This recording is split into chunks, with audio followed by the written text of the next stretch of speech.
Manchester United se rend en terrain hostile à l'Etihad pour rencontrer Arsenal. Les deux équipes sont en gros regain de forme. Alors, il y en a pour qui c'est plus net que d'autres. Arsenal a commencé sa remontée depuis bien avant nous.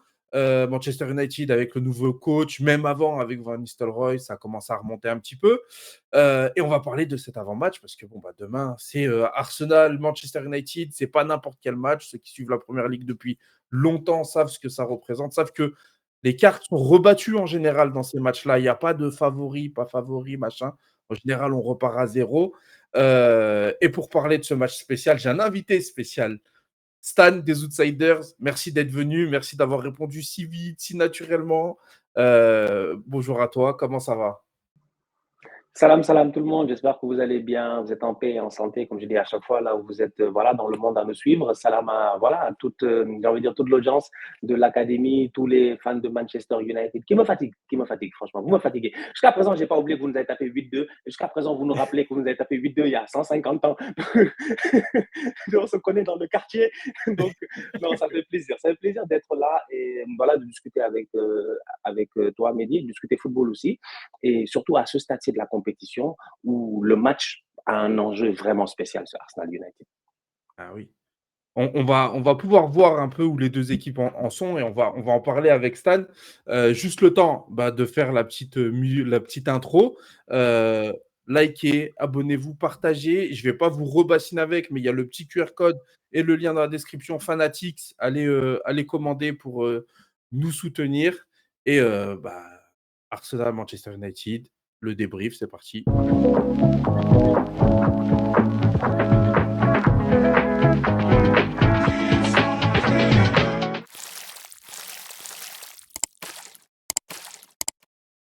Alors, bon, j'ai essayé de faire un truc, ça n'a pas marché, mais c'est pas grave. Alors, Stan, comment va Arsenal? J'ai parlé un peu de regain, de trucs, de machin. Comment va Arsenal en général, sans parler de. On va venir après sur ce match. Comment ça va Arsenal là? Ouais, ça va. Moi, je pense que ça va bien. Personnellement, je pense que ça va bien. Je pense qu'il y a deux opinions. Il y a l'opinion un peu du supporter qui est impatient, c'est normal, tu vois. Le supporter est toujours de nature impatiente. J'ai envie de voir mon club gagner des titres. Ça fait 2 saisons qu'on est presque là. On est presque, je dis bien, à la limite de gagner quelque chose et tout. Mais malheureusement, à chaque fois, sur les 2 dernières saisons, je pense qu'on a mis notre concentration sur le championnat et ça nous a un peu porté préjudice sur les autres coupes, tu vois. Donc, globalement parlant, j'ai envie de dire, c'est une équipe d'Arsenal qui arrive dans cette saison de Première Ligue où il y a beaucoup d'espoir, où on se dit qu'il y a moyen d'aller chercher le titre, où on se dit que Liverpool est en transition parce que Jurgen Klopp est parti, où on se dit que Pep Guardiola, peut-être il est un peu fatigué et tout. Donc, quand tu es supporter d'Arsenal, tu es en confiance. Et malheureusement, après les quelques premiers matchs de championnat, j'ai envie de dire les 3, 4 premiers matchs de championnat où ça allait super bien, à un moment donné, on a eu un vrai coup de mou. En fait, on a eu un vrai coup de mou. C'est aussi en partie à cause de la blessure de certains joueurs. On a perdu Martin Odegaard lors de la trêve internationale, je pense, de septembre. Donc, du coup, tu perds automatiquement ton numéro 10, ton meneur de jeu. J'ai envie de dire, Odegaard, je pense que, objectivement parlant, c'est le joueur le plus important de cet effectif-là. En fait, tu vois, je réussis plus ou moins à m'en sortir quand j'ai pas un Saka, quand j'ai pas un Havertz, quand j'ai pas certains joueurs, mais Odegaard, on se rend compte qu'on peut pas s'en sortir. Donc, pendant le temps où il est pas là, on a perdu pas mal de points. Ça a été compliqué. On a eu quelques blessures aussi importantes. Là, depuis le retour de la dernière trêve internationale au mois de novembre, Arsenal va beaucoup mieux. On continue à gagner des matchs. Ouais, j'ai envie de dire, c'est une saison qui, pour cette première partie de saison, on a un peu vécu toutes les émotions. Un peu. On a vécu on va gagner. On a vécu oulala, on commence à devenir très nul, et puis là on est comme, ok, on est de retour. Donc j'ai envie de dire, ouais, c'est un peu ça, un peu le feeling, j'ai envie de dire, en tant que fan d'Arsenal autour de cette première partie de saison. Après avoir le coup de mou tôt dans la saison, en général, c'est bon signe, hein. Ça veut dire qu'après, tu montes en puissance, tu arrives au Boxing Day, tu as bien optimisé tes points et c'est pas une mauvaise chose de commencer un peu doucement, même si c'est pas. Enfin, voilà, on a vu d'autres équipes qui s'en sortent très bien. City, là, ils font genre qu'ils perdent tous leurs matchs. Bon, c'est très bien comment ça va se passer. Dans un mois, ils vont commencer à gagner tous leurs matchs C'est sûr, jusqu'en c'est juin. sûr. Donc, Non, mais nous tous, on sait. Et c'est ce qu'on s'est dit. C'est ce que je disais la dernière fois en disant s'il y a une équipe qui est capable de faire 10 matchs, 10 victoires. 15 matchs, 15 victoires. C'est City. Ils l'ont déjà fait. Ils l'ont fait Bien pour sûr. rattraper Arsenal il y a 2 ans. Je pense que sur la fin de saison, ils ne perdent pas un match lors de leurs Mmh. 10 ou 12 derniers matchs. En fait, ils vont tout gagner. Tu n'y peux rien. Je me rappelle des scénarios fous. Il y a des matchs où, jusqu'à la fin du match, je pense Bournemouth ou quelque chose, c'est serré et tout. Puis il y a toujours un joueur pour venir claquer ce but-là. Donc, c'est vrai que le championnat est assez spécial cette année. Et même quand je vois aujourd'hui, il y a oui, Arsenal United qui s'en vient, mais quand je vois le début de saison de United et quand je vois là où est United dans le classement aujourd'hui, on dirait que que tout allait bien, en fait, que vous n'étiez pas si nul que ça, en fait, parce que finalement, ben, tu n'es qu'à 2 défaites de plus qu'Arsenal et Chelsea à ce stade-ci de la compétition. Moi, je trouve que c'est excellent, en fait. Bien sûr. Mais c'est aussi pour ça qu'il y avait aussi cette urgence à virer, le coach parce qu'on savait en plus de ça, il y avait cet enchaînement de matchs où tu avais bon, bah, tu avais Ipswich, tu avais Leicester, c'était un peu plus cool avant de commencer à rentrer, bah, dans le Arsenal, dans tous les matchs qui arrivent. Donc on savait qu'il fallait vraiment agir vite pour laisser le coach un peu travailler en tranquillité. C'est ce qu'on a fait et du coup, on a Amorim qui arrive avec le match qu'on a fait contre Everton eh ben, on se rend compte que Manchester United a pu travailler un minimum, même si on va le voir, et c'est justement pour ça que le titre, c'est beaucoup d'incertitudes. C'est plutôt du côté de Manchester United. Du côté d'Arsenal, on ne sait pas parce que ça monte, ça descend, même si c'est beaucoup corrélé aux blessures. Donc, tu as quand même quelque chose qui te dit que si tout le monde est là, tu as quand même une équipe qui est solide, tu vois, qu'il va falloir se déployer pour gagner contre Arsenal de toute façon. Mais Manchester United, on ne sait pas, on a joué contre Everton qui n'a pas marqué depuis 2012. On leur en a mis 4, c'est quelque chose qu'on n'a pas fait depuis, je crois, c'est depuis le 9-0 contre Southampton que ce n'était pas arrivé de gagner par 4 buts d'écart pour Manchester United. Donc, on a fait le travail, quelque chose qu'on ne faisait plus, mais en même temps, c'est pas comme si on avait tapé Fulham, si on avait tapé une équipe vraiment qui donne un peu plus d'indications sur ton réel niveau. Donc, les incertitudes, elles sont là. On a vu en plus contre Ipswich, ça a ronflé pas mal. Contre Bodo Glimt, c'était encore très, Mhm, mhm. très fragile. Donc voilà, il y a beaucoup d'incertitudes. Toi, comment tu vois Manchester United là, avant de nous affronter? Bah, moi, je pense que oui, il y a des incertitudes, mais je pense qu'il y a aussi quelque part des certitudes qui commencent à sortir. En fait, moi, c'est là où je m'inquiète un peu parce que oui, effectivement, le début de saison n'est pas bon. Ten Hag, c'est un peu, voilà, c'est clopin-clopant. Tu as l'impression que le mec, il n'est pas trop en confiance. Tu regardes l'effectif, tu vois que les gars ne sont pas en confiance. Il y a quelque chose que moi, j'attendais depuis longtemps avec Ten Hag et je l'ai toujours dit, c'est la capacité d'un coach à être capable de remotiver en fait les grands joueurs du vestiaire et les stars du vestiaire. À un moment donné, tout le monde a un coup de blues, tu vois. Même toi, dans ton boulot, dans ta routine, dans tout ce que tu fais, à un moment donné, tu as un coup de blues. Tu es fatigué, tu es moins motivé. Tu sais, on dirait que tu as besoin qu'on te donne, je sais pas moi, une piqûre de vitamine C, un truc qui va te permettre de reprendre de l'énergie et tout. Et je trouvais que Ouais. Ten Hag ne réussissait pas à remettre cela à donner cela à certains joueurs importants chez vous, tu vois. Donc, les Rashford, notamment. Et je regardais aussi les plus jeunes et je voyais que j'avais l'impression qu'eux aussi, ils perdaient confiance. Les Garnacho, les Hamad et tout. Donc, pour moi, je pense que là où, oui, il y avait des incertitudes par rapport à la manière à laquelle vous jouez et ce que vous étiez en train de faire, aujourd'hui, je trouve qu'il y a des certitudes en même pas 2 matchs ou même 3, on peut dire, si on compte Ipswich et puis voilà le match d'Europa League, en 2 matchs de Première Ligue et donc 3 matchs toutes compétitions confondues avec Ruben Amorim. Pourquoi? Première chose, il a osé changer le système. En fait, ça, c'est osé. Il n'est pas venu. D'habitude, un coach arrive et il dit, OK, vous jouez en 4-4-2, disons, je ne vais pas toucher le 4-4-2 parce que je ne veux pas trop modifier dès le début, on est en plein milieu de la saison, je ne peux pas venir et puis tout modifier tout. Donc d'habitude, un coach arrive, il reste au moins 1 match, 2 matchs, 3 matchs avec le même système que ce qu'il y avait avant pour voir exactement et savoir ce qui se passe, savoir où est-ce qu'il doit modifier et tout ça. Non, lui, il est arrivé, c'était clair dans sa tête. Il s'est dit, moi, je joue avec des pistons, je mets 3 défenseurs. Les gars ne savent pas défendre, ils encaissent beaucoup de buts. Onana est constamment découvert. C'est pas pour rien que c'est le meilleur gardien de la première ligue. Le pauvre, il prend des balles à tout va, il se fait tirer de partout, il se fait caillasser. Donc, il est obligé tout le temps de s'en sortir. Comment protéger Onana? Comment protéger ma défense? Et comment permettre à mes pistons d'être beaucoup plus dangereux? Et donc, automatiquement, moi, je trouve que genre, c'est un coach qui a beaucoup de cojones, en fait. Il a du courage. Il a vraiment du courage. Il est venu, il s'en fout, il a vu ce qui se passe, il a laissé quelque chose. Il était au Sporting, il était bien.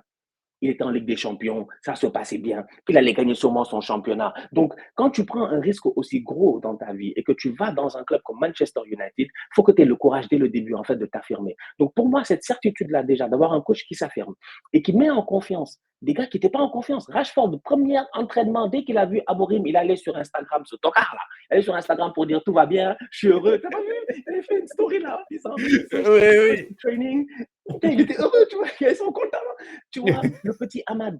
Ahmad, tu le mets piston aujourd'hui, mais il est excellent sur le Oh côté, là, en fait, tu vois. bien sûr. C'est vraiment, il est sensationnel, le petit. Moi, je ne savais pas qu'il était aussi fort que ça. Regarde ce qu'il a fait de Mazraoui. Prendre Mazraoui et dire à Mazraoui, s'il te plaît, frérot, aide-moi. Aide-moi. Je sais que toi, tu aimes bien courir sur le côté et tout, mais là, j'ai besoin que tu sois là en défense, que rien ne passe, que tu couvres le boy. C'est-à-dire que je vois des choses qui, franchement, sont logiques, en fait. Si tu n'es pas dans un certain clubisme, et moi, c'est ce que je dis toujours, j'essaie d'être en tout cas le plus objectif possible. Tu vois, oui, je suis un fan d'Arsenal, j'aime Arsenal, j'ai peut-être des contentieux historiques avec d'autres clubs et tout, mais objectivement parlant, quand tu aimes le sport, il y a des choses que tu apprécies. Et moi, je vois un Amorim qui est courageux, qui tente des choses, qui remet des joueurs en confiance.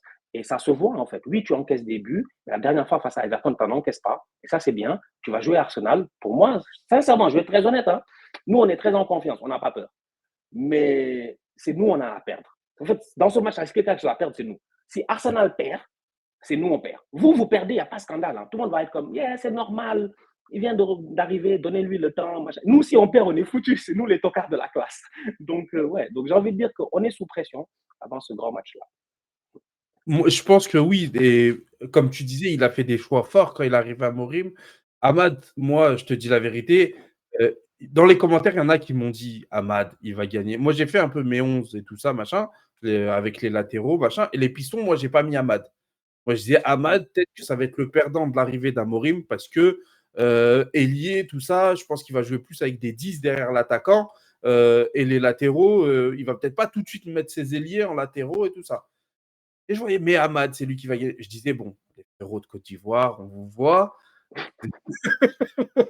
C'est comme quand moi, je dis que le meilleur Attention, latéral, hein. Manchester, ce serait Ben Sebaini ou que ce serait Ait Nouri. Les gars, ils sont champions d'Afrique. Ils sont champions d'Afrique. C'est pour cela qu'ils parlent beaucoup. C'est normal. C'est normal. Ils ont raison. Ils ont raison.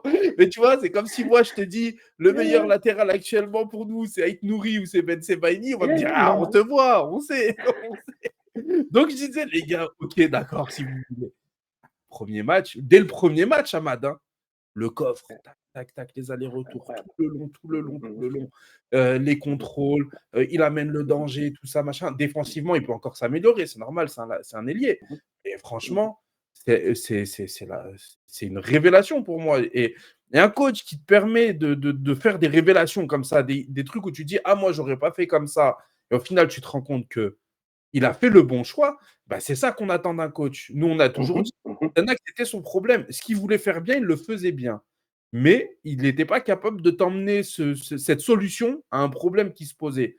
Tu disais, bon, il y a une blessure, qu'est-ce qu'on fait? Bah, qu'est-ce qu'on fait? On en prend trois. Voilà ce qu'on fait quand il y a une blessure. mhm, mhm, mhm, Là, mhm, qu'est-ce qu'on fait? Il y a mhm. des blessures, on va faire descendre Mazraoui, on va machin, et il se débrouille un petit peu, il trouve des solutions. Et pour l'instant, c'est pour ça que c'est positif.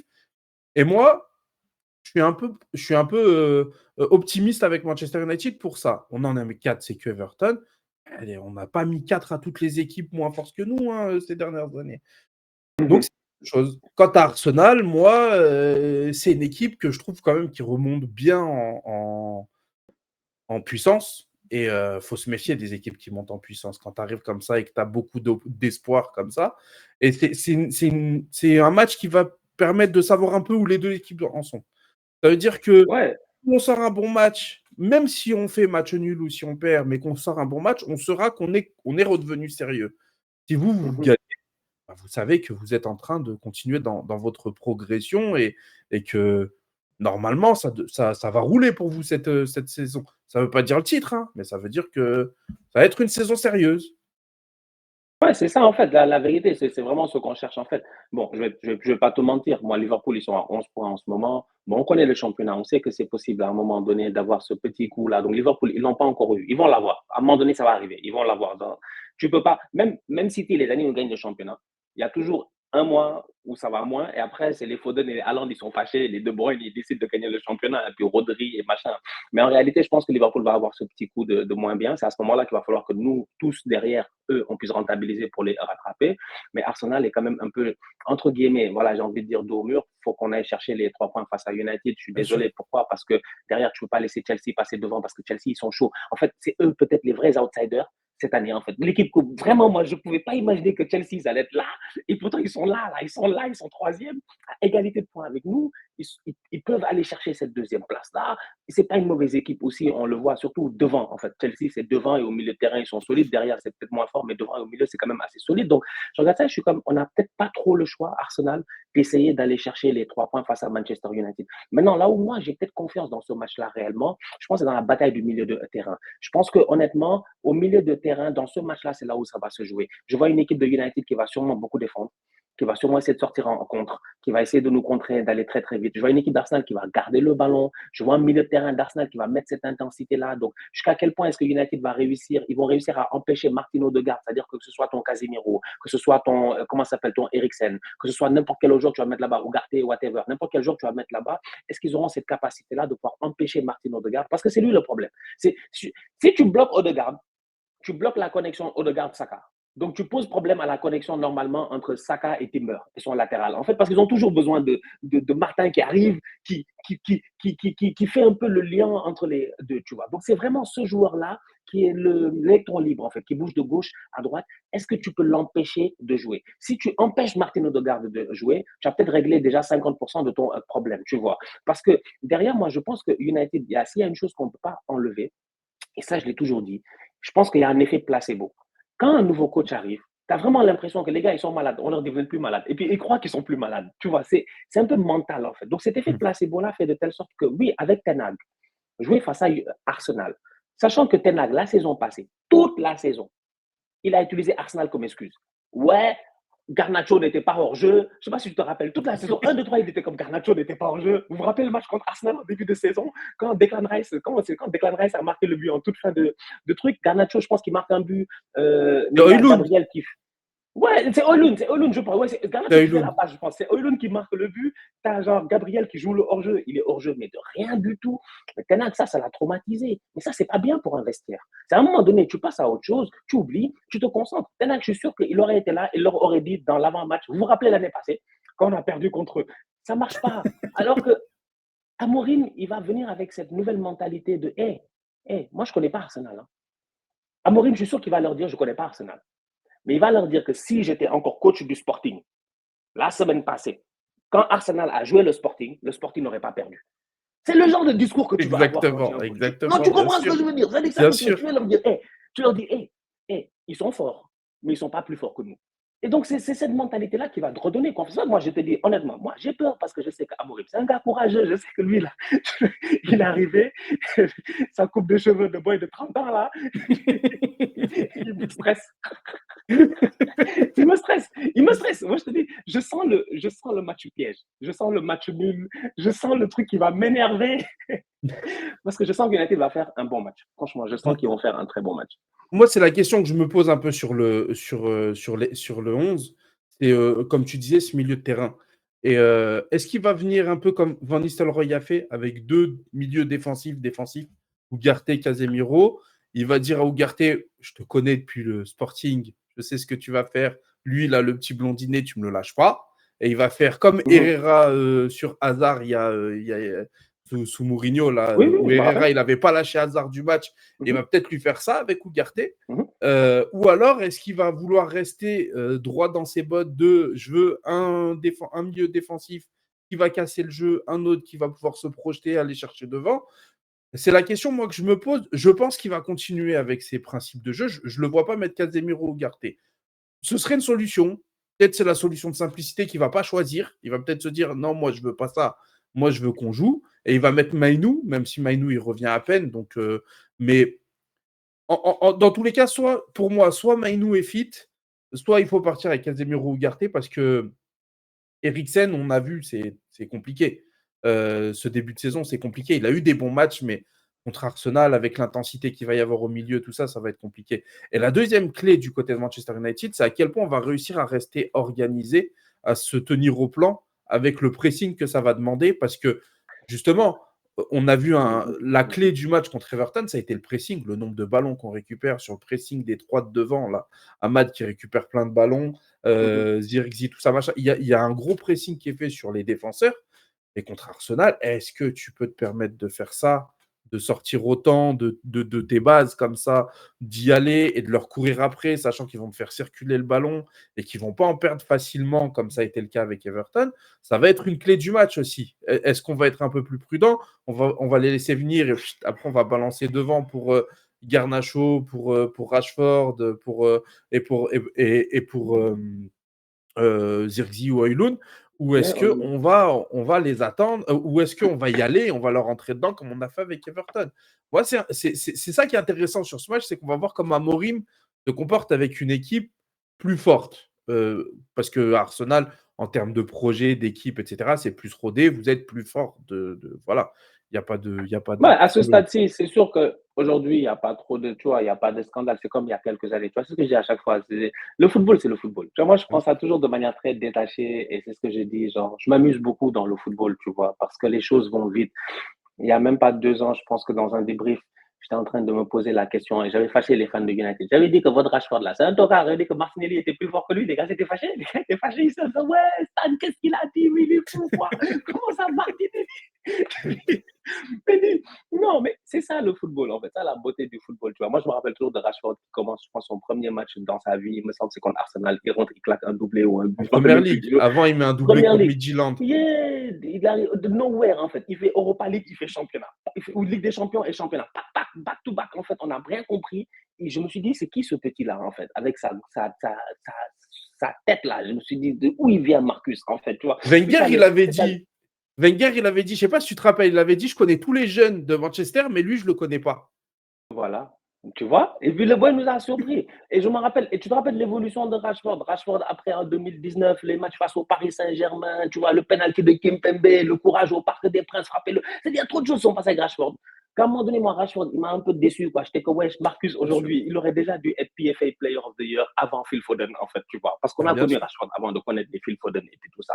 Donc, je pense que réellement, en fait, ça se joue un peu sur ces genres de détails-là. C'est-à-dire que jusqu'à quel point est-ce que tes players impact, tes joueurs importants vont être capables d'essayer de garder leur calme. Parce qu'il va falloir garder beaucoup de calme. Tu l'as dit tout à l'heure, oui, le pressing d'Arsenal est un pressing qui est fatigant, qui est très synchronisé. Nous, quand tu nous presses, on réussit à s'en sortir des fois assez facilement. C'est difficile de nous presser, en fait. Il va falloir aussi que vous soyez très disciplinés, que vous soyez prêts à faire les efforts et tout. Donc, il y a pas mal de facteurs qu'il faut prendre en considération. L'autre chose aussi qui est importante à prendre en considération, j'ai envie de dire aussi, c'est sur les côtés. Faire attention vraiment au jeu d'Arsenal sur les côtés, tu vois. Parce que offensivement parlant, on fatigue beaucoup nos adversaires. Les dédoublements des latéraux sont très très bien faits. Saka qui a l'habitude de rentrer vers l'intérieur, comme je disais, Odegaard qui vient apporter un soutien. Et je vois que United est une équipe qui quand même sur les côtés a eu énormément de soucis.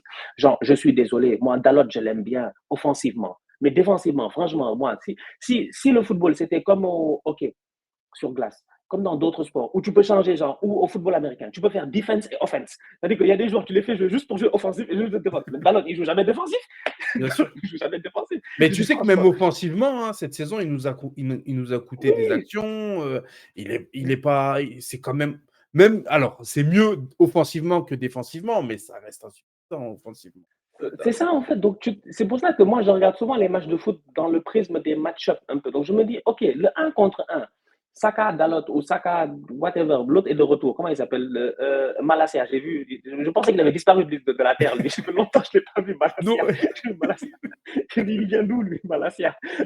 Donc, tu vois le match-up Saka contre n'importe quel de ces gars-là, j'ai pas trop peur, en fait. Je me dis, normalement, Bukayo Saka, allez, 2 fois sur 3, il devrait avoir l'avantage, créer quelque chose, en fait, amener cette tergiversation qui va permettre à la défense de United de ne pas être aussi sereine qu'elle devrait l'être, en fait, tu vois. Donc, c'est pour ça que moi, je dis aujourd'hui que je pense que c'est un match qui va se jouer, effectivement, il va être très tactique.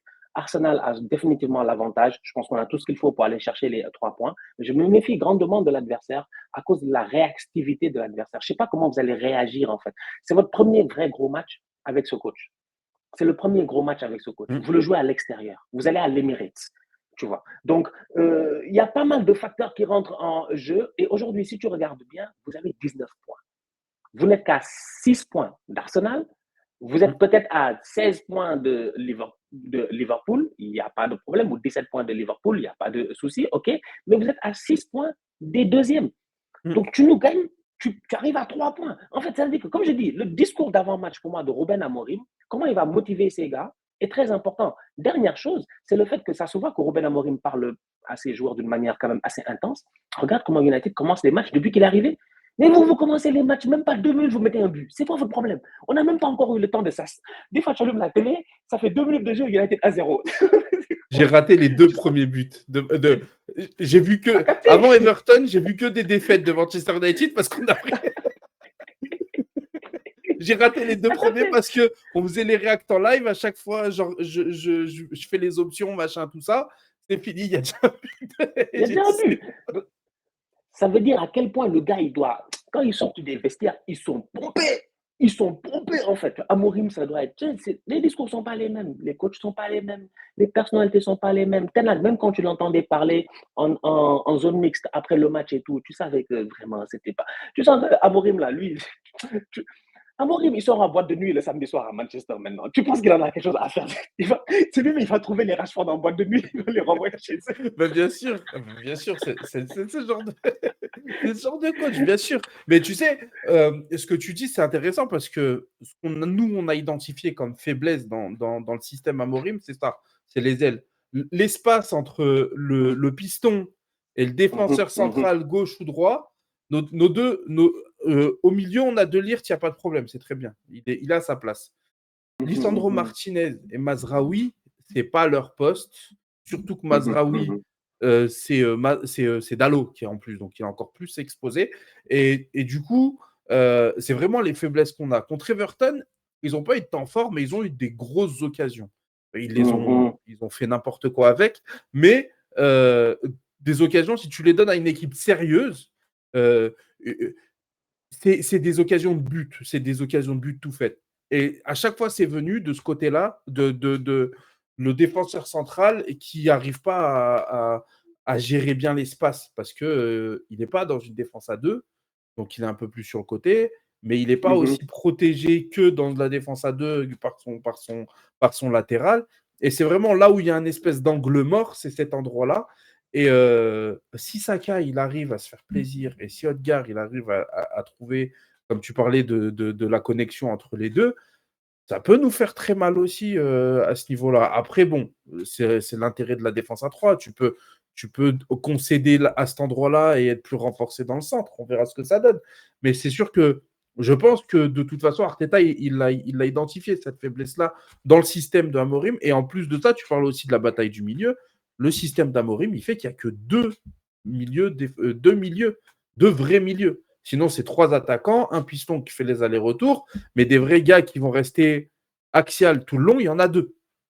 Donc, c'est les 2 points forts d'Arsenal, c'est aussi les 2 points faibles de notre équipe, tu vois. Après, on a d'autres points forts et tout ça. Donc, voilà. Toi, comment ton pronostic, est-ce que tu as un pronostic pour ce match? Il y en a, ils n'aiment pas. Si tu n'aimes pas, tu me dis, je dis pas. Mais si tu as un pronostic, vas-y. Non, j'aime pas trop donner de pronostics, mais après, j'aime bien m'amuser à donner des pronos comme ça. Mais bon, en réalité, c'est vrai que j'aime pas trop parce que ça, j'ai l'impression que je me porte l'œil tout seul, quoi. On va se porter l'œil tout seul. On va perdre le match. Mais non, concrètement parlant, je pense que c'est un match qui va être serré. Pour moi, ça se joue sur un 1-0 Arsenal ou un 2-1 Arsenal. Je reste convaincu que United va jouer, qu'ils vont pousser. Je pense que le match va être très ouvert. Par contre, j'ai confiance aux 2 gardiens. En fait, on a 2 très bons gardiens. Onana est très fort. Raya est très fort. Donc, ça se joue entre 2, hein, le meilleur gardien voilà, de première ligue. Ouais, franchement, il n'y a pas beaucoup de. En fait, c'est pas des gardiens qui vont faire beaucoup d'erreurs. Donc, il va falloir être vraiment. Ça va être serré. Donc, ouais, moi, je ne vois pas énormément de buts, max 2 buts dans le match. Max 2 buts pour une équipe. Donc, ouais, 1-0 Arsenal ou 2-1 Arsenal. Et sinon, le résultat qui, moi, m'énerverait réellement, c'est le match nul. En fait, quel que soit le match nul, là, ça m'énerverait parce que pour moi, dans un match nul, on est perdant. Et dans un match nul, en fait, la réalité, c'est United qui est gagnant parce que c'est United qui essaie de revenir. Et je pense que United a aussi un autre truc à jouer cette année qui est simple, c'est vous n'êtes pas obligé de gagner le championnat, vous ne cherchez pas à le gagner.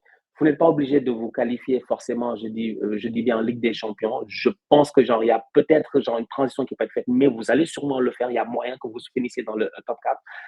Et en plus, il n'a pas encore fait un mercato. Et comme je me disais tout à l'heure, il y a pas mal de faiblesses. Et c'est des faiblesses qu'il va sûrement régler, en fait, tu vois. Je pense qu'Amorim est assez conscient de cela. Il est conscient que Eriksen il sera pas là la saison prochaine. Casemiro, il se pourrait même que la saison prochaine, il sera pas là. En fait, tu as tellement de joueurs qui vont sûrement partir que je me dis, ouais, ça sent le bon recrutement à l'allemande, là où tu vas me chercher tu sais, les défenses à 3 de Leipzig, de Dortmund, tu vois, genre des Schlotterberg, des je sais pas quoi, genre ce genre de joueurs-là qui vont te permettre de vraiment avoir une assurance derrière et avancer vers le futur. Donc, je pense que pour demain, on devrait être correct. Mais pour le match retour, par contre, je ne suis pas convaincu. Hein. Quand on va se retrouver là en mars, je sais pas, en avril, Ah là-bas non. chez vous, ça va être un match important en plus, parce que sinon, on est dans la course au titre, on va devoir jouer pour aller chercher 3 points chez vous. Là, j'aurais plus peur. Mais pour demain, je pense que normalement, Arsenal devrait avoir l'avantage. En tout cas, je l'espère. Mais bon, le football, vous connaissez, hein, tout est possible. Peut-être demain, on perd 3-0. Voilà, j'espère. Moi, je Mais ouais, pense que moi, je vois le match nul parce que justement, c'est ce genre de match où tu as une équipe qui est devant, qui veut pas trop perdre la face.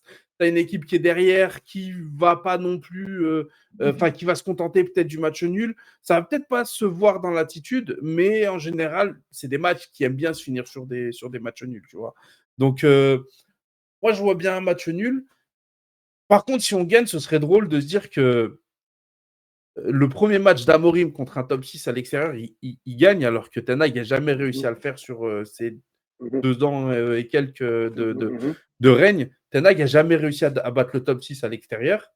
Qu'Amorim mhm. arrive et le fait contre Arsenal, qui est en plus en bonne forme, c'est un gros, c'est un gros signal qui est envoyé à Bah, la première ligue. Hein, et c'est ce qu'on veut. Hein, enfin, Dans nous, une semaine où tu me dis qu'effectivement vous êtes en forme, vous avez gagné 4-0, bon, on est en forme, on a gagné 5-2 contre West ouais, Ham. En ouais, fait, offensivement parlant, les deux équipes arrivent vraiment, bien sûr. normalement, en fait. Normalement, il y a des buts. Mais moi, je pense qu'il doit tellement y avoir de buts qu'il n'y aura pas beaucoup de buts. C'est-à-dire que il va se passer. Je sens le match complexe, en fait. Je sens le Mm, match complexe. Je sens aussi qu'Amorim n'est pas bête. Aussi. Il sait aussi qu'une humiliation le ralentit dans son processus mental avec United. Je ne sais pas si tu comprends. Genre, je pense que moi, si j'étais Amorim, je préfère perdre 1-0 en défendant que de perdre 3-0, 4-0 face à Arsenal en jouant offensif à ce stade-ci, en fait, de mon projet quand je viens d'arriver. Parce que je sors de la défaite 4-0, en fait. Si mes gars, ils ont joué et qu'ils estiment que, ouais, on a tenté, on a essayé, mais ils ont tapé 4-0, mentalement, tu sais que tu es trop nul par rapport à eux. Tu perds 1-0 en défendant, tu sais que tu n'es pas prêt, mais que tu vas revenir, tu vois. Donc, il y a un truc qui me fait dire que, ouais, je sais pas, j'ai envie de dire, je suis d'accord pour le match nul. Ouais, ça ferait du sens, en fait, qu'il y ait un match nul. Je vois mal United faire les fous, Amorim ne pas fermer le match et que genre ce soit comme West Ham et qu'en genre en une mi-temps on vous mette 3-4-0 à domicile. Ça m'étonnerait. Franchement, ça mm. m'étonnerait. Personnellement, je serais déçu de United. Oui, Là, je moi serais aussi. déçu. Même en tant que supporter, je serais déçu. En fait, je serais comme Bah oui, ferme le bien match, sûr. frère. Ferme le match. Ferme Mm, le match, ne joue pas. bien Cherche sûr. le match nul. Tacle là-bas, fais des trucs. Genre, Et mieux vaut surtout prendre un qu'il a point. vu, Eric Ten Hag première saison à quel point le 7-0 il a joué parce que derrière il perd sa saison entière sur ce match parce qu'après derrière ils se remettent pas à l'endroit pour Séville, on perd contre Séville alors qu'on gagnait 2-0, on fait 2-2 puis après on en prend 3 au retour. Un match comme ça, moi je suis d'accord avec toi Stan. Un match comme ça peut trop marquer psychologiquement. Tu l'as Mhm, dit, on vous mhm. parle du 8-2, ça fait Ouais, ouais. Jusqu'à aujourd'hui, je m'en rappelle, frère. Aujourd'hui, je m'en rappelle. Donc, et Liverpool, ils vont nous parler du 7-0 pendant 15 ans encore. Et puis voilà, c'est le jeu. Mais les joueurs, ils vont garder ça. Mhm. Quand tu vois Emery qui parle de la remontada du Barça sur le Ouais, PSG, tu sens que ça ouais, l'a marqué à ouais. vie. C'est quelque chose qu'il faut éviter à tout prix, je suis d'accord. J'aimerais bien qu'on essaye de gagner, parce que quand même, c'est de l'ego de supporter mal placé, et je comprendrais qu'Amorim ne pense pas comme ça. Mais Mm. j'aimerais bien qu'on essaye de gagner quand même. C'est normal. Mais s'il ferme le jeu et qu'il joue le 0-0 et qu'on l'obtient, fait, il n'y a pas de souci. Et je suis d'accord avec Yeah. toi aussi. Si on perd 1-0, 2-1, 2-0 et qu'on a vu de belles choses et qu'on n'a pas été C'est ridicule, qu'on a ça. montré qu'on est sérieux, Mhm. euh, on va pas avoir l'impression que le processus il a pris un peu de retard par rapport à. Je suis complètement d'accord. Mm, mm, mm, mm, mm. Voilà. Bon, bah, je pense qu'on a été pas mal complet. Stan, merci beaucoup d'être venu en tout cas. C'est super cool. Euh, Merci à vous d'avoir regardé cette vidéo aussi. N'hésitez pas à commenter, à liker, à vous abonner. Allez vous abonner pour ceux pour qui ce n'est pas fait à la chaîne de Stan, les Outsiders. Et puis, ben, on se retrouve très très vite, c'est-à-dire demain pour le débrief du match contre Liverpool, non, entre Manchester United et Arsenal. On voulait Allez, envoyer ciao. Liverpool à notre place. Tu veux nous tuer, toi. Voilà. Bon, merci à tous. Allez, ciao.